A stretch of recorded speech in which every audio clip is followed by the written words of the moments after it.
so much for joining me for this edition of Just Ask Jane. Today's all about a guide to hiring a psychic or a medium. And I get so excited talking about this because I have many people that come to see me really asking me a lot of questions about different types of light workers that they'd like to experience. And I love this because I always have such a great little guide to find the perfect person just for you. Now, what are you looking for? Are you looking for a psychic? Are you looking for a medium? Are you looking for a psychic medium? Are you looking for an angel channeler? Or are you looking for someone that does tarot or runes? Are you looking for a tarot card reader? There are so many different types of light workers out there, so many different types of services out there. Oh my goodness. But first of all, you need to know that there's a huge difference between a psychic and a medium. And I did the most amazing video on telling you what those differences are. So if you're looking to know the difference between a psychic medium, please go check out the video called Psychic versus Mediums. Is there a difference? You're going to love the video. Anyways, there is a huge difference between those types of services, so please go look what you're looking for. But how could you find these people? How could you find these resources knowing that you've done a good job doing that? Well, I'm going to tell you, word of mouth is going to be about the best thing that you can do. So if you have friends that are really into readings, ask them, hey, listen, do you know a good psychic? Do you know a good medium? Do you know a good tea leaf reader? Do you know someone to be able to do a great angel card reading for me? And ask those. They're going to tell you if they're good. Trust me, they're going to tell you if they're bad. They're going to tell you what kind of experience that they had. And if you don't have friends that are into that, or you don't know anybody who does these types of things, well, you're going to want to go to one of your, new age shops or your spiritual centers and go ask them who they'd recommend. Because these types of, shops, they sell crystals, they sell tarot cards, they sell all kinds of these different types of divination tools, and they are into all of these types of people. In fact, here locally where I live in Ontario, we have a beautiful spiritual center that has in-house a psychic, a numerologist, someone that does astrology, a tea leaf reader, someone that does angel channeling, and a couple of tarot card readers and runes and different things like that. But it's amazing, and they do offer these, in-house, but they also recommend to other people that are outside of that scope. So it's amazing. They'll refer as far as, out of town, Toronto, different cities around. And if they have a resource of someone who's good, they will be sharing that, trust me. So I love the fact that people will get either through word of mouth or through their local spiritual centers. Now, if you don't have anything like that, you live in a smaller community and you don't have access to a new age shop or anything like that, check out your social media, groups and different types of, psychics or mediums online. But make sure that you do your homework. Go check out the reviews. See what people are saying about them. Go check out their websites. Do they look cheesy?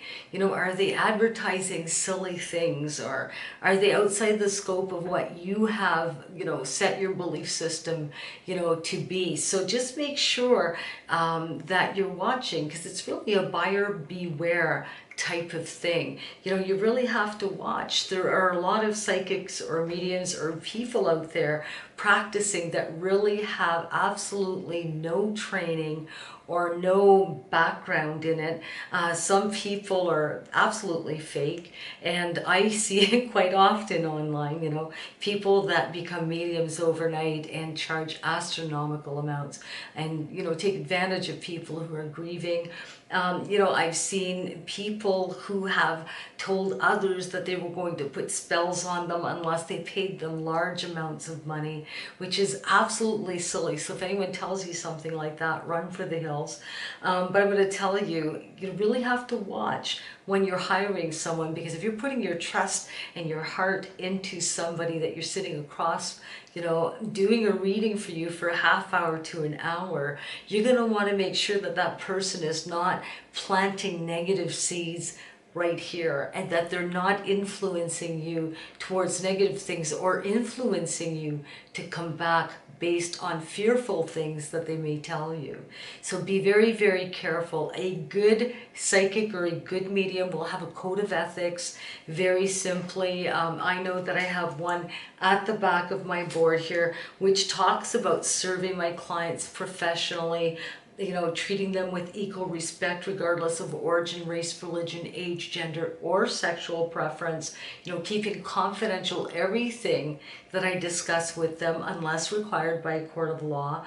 Recommending clients consult licensed professionals, you know, for advice of legal, financial, medical, or psychological in nature, that we are not qualified, you know, to give people this type of information.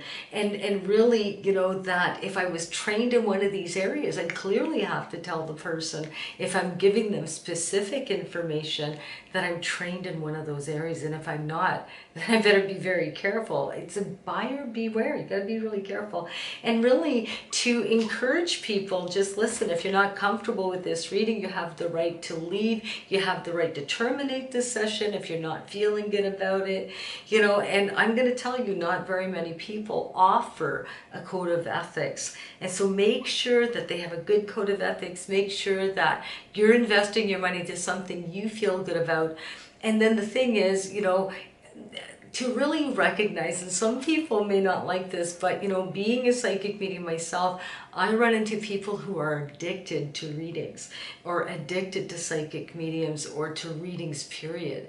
And the thing is, that gets difficult because if I have someone seeing me weekly, I know that after 3-4 weeks, I have someone that's addicted. And the thing is, you know, how do you tell that person, hey, listen, you know, I really care a lot about you and I don't want you thinking that I'm taking advantage of you, but clearly you're coming here too often, and that does happen. So if you find yourself, and you know if you're addicted or not, if you find yourself going from psychic to medium or to card reader to tarot reader to intuitive to whoever, and you're doing this quite often, then you need to step back a little bit and start asking yourself, okay, what's going on? You know, am I addicted? Am I hooked on something? Am I lacking something in my life where I need to constantly feed that security, you know, or that kind of, you know, talk to make me feel better about my life and where I'm going? And so be careful, because it become a very, very expensive habit. I have seen some people spend thousands of dollars on psychic 1-800 or 1-900 lines, thousands of dollars on credit cards because they were so desperate to speak to someone. And I'm going to tell you, you know, you have to really be careful as to, you know, some of these things that some people will tell you to keep you, or some fear tactics that people may also use. Be careful. Make sure they have, you know, great integrity and that they're loved. See what other people are saying. Please follow your heart and your gut when it comes to hiring someone. I hope that these tips and guidelines have helped you a little bit as to what you should be looking for when hiring someone. And I'm going to tell you, they really do help, you know, especially if you've seen someone really good, that you could tell your friends, you know, how you feel about the reading, and you could share different things with those that you love as well, because I'm going to tell you, when you get a good reader, you want to share it with everybody. But anyways, I love you guys. We have a burning desire to ask me a question, and you're too shy to. Don't be afraid. Just go below this video in the comment section and just ask Jay. Until next video, we'll see you really soon. Bye-bye.